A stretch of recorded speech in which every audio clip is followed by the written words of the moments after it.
everybody. Welcome to Ask the Pastor. I am Matt Love, and I am finally here with JD Greer again. You know, I've been doing these intros for nobody for the last year. JD's been talking with all these other people, not with me. So I'm just happy to be back. This is exciting. It feels home, feels like home, feels safe. I'm excited. I'm ready to get back in there with you, JD. Nobody brings out answers from me like you do, Matt Love. That's good. That's good. That's what we're going for. And I mean, here's the thing. All jokes aside, the Gospel and Politics series was really helpful. Unbelievable guests, unbelievable people that you were able to talk to. And I know was really helpful for a lot of people in this season. But we're back to listener questions, which we're very excited about. Thank you guys so much for sending these in.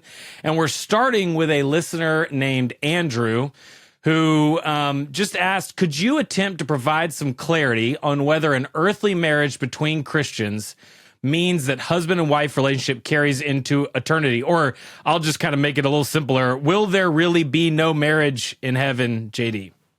Well, you know, Andrew, interestingly enough, at the time of this recording, this past weekend, I actually preached on this very subject.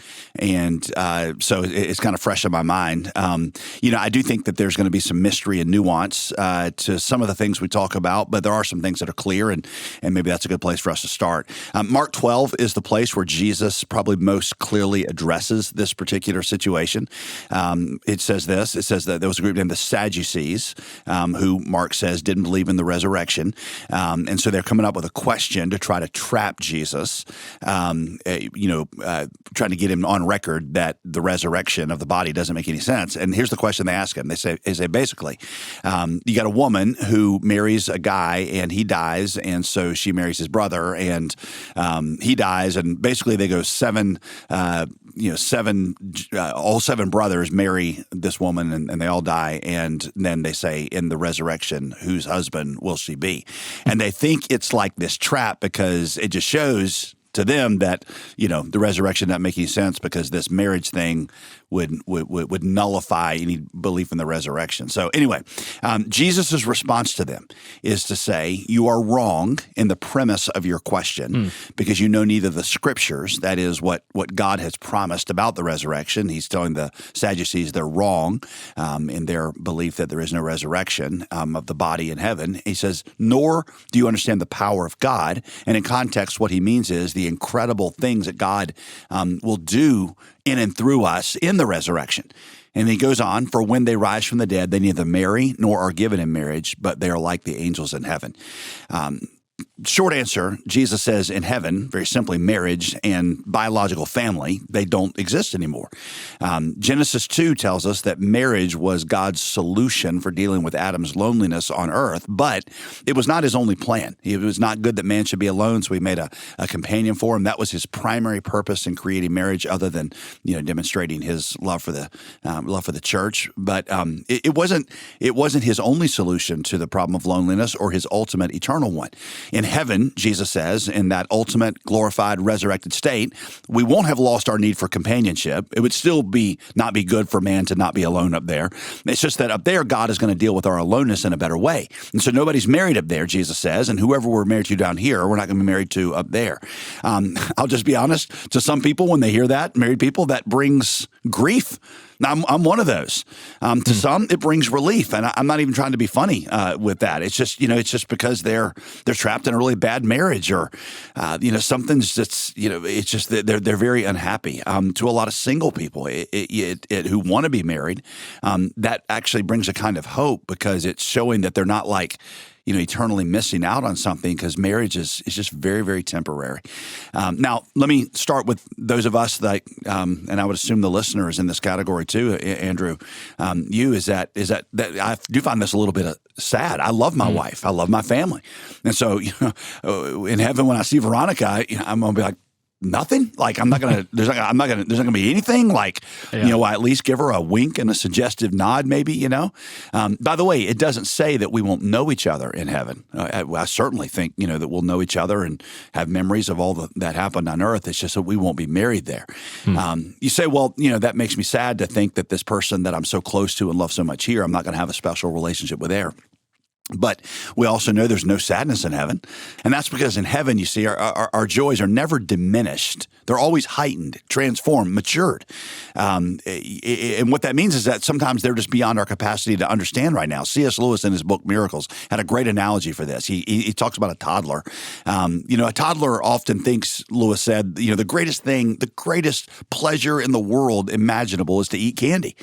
He said, now imagine you're an elderly grandmother trying to explain to your toddler granddaughter some of the things that you've most loved about life. You want to explain to her the joys of friendship and falling in love, the joys of staring out over the grandeur of the Grand Canyon, taking a backpacking trip through Europe, whatever it is that you just love most in life. And your toddler granddaughter is listening to you, trying to comprehend these things. And she says, yeah, but can you eat Skittles while you do all those things? You've got a hard time explaining to this little toddler that these pleasures that you've just described are so much better that when you're wrapped up in one of those pleasures, you're not even going to think about eating Skittles. And Lewis said that we, like that child, lack the ability to understand the true joys of eternity. And so now what we know on earth are the joys of earthly things like married life or sexual intimacy, the joys of having children. And what Lewis says, and I quote is, "We do not know except in glimpses," he says, "the other things which in heaven will leave no more room for these very simple, basic pleasures." That's what I mean by heightened and matured. So what that means, Andrew, is that whatever God has for us up there in terms of relating to each other, it's going to be way better than what we have here. And what that means is that however things go down up there, and to be honest with you, I don't know that much about it, and I don't think many people do. 1 Corinthians 2 says that eye has not seen, nor has ear heard, nor has even entered into the heart of man what God has prepared for those that love him. So I don't think we know, but I do know what I'm sure of is that up there, I'll be even closer to my wife and kids than I am here. Yeah. Because these joys will be transformed and matured and heightened. And so I'm willing to kind of live with some ambiguity and say, I know that Veronica and I will not be married in heaven, but I know that we'll be even closer and closer to Jesus and to each other. I heard Randy Alcorn say one time that the Bible never says there's no marriage in heaven. It only says that there's one marriage in heaven. We're not married to each other. We're married to Jesus. And when that happens, the thing that marriage was supposed to teach us about, intimacy with Christ and loving connection with each other, will have the reality there, and the picture, the earthly picture of marriage, won't be as pressing or relevant to us anymore. In fact, let me end this on a real note of hope. Hope for single people, hope for married people, whether you're happily or unhappily married.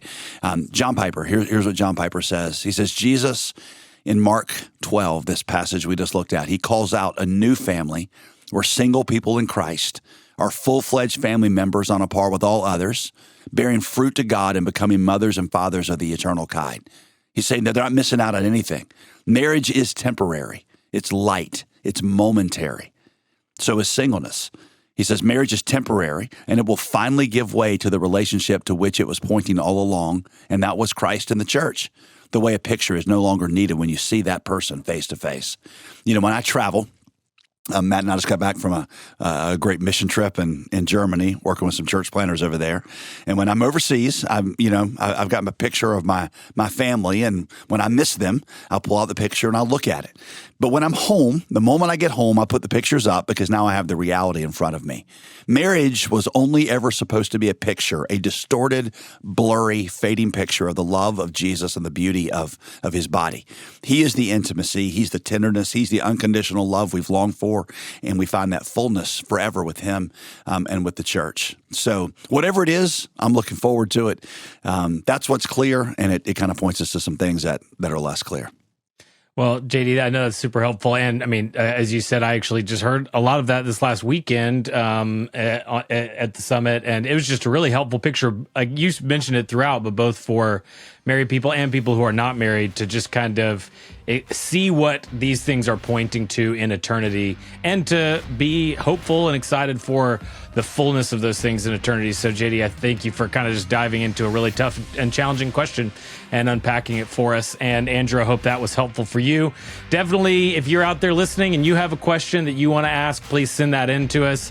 And next week, we're going to be answering a question from one of our listeners. How do I learn to hate my sin? Which I think is a really good question. As always, subscribe wherever you get your podcasts. Follow us and subscribe on YouTube at j.d.greer.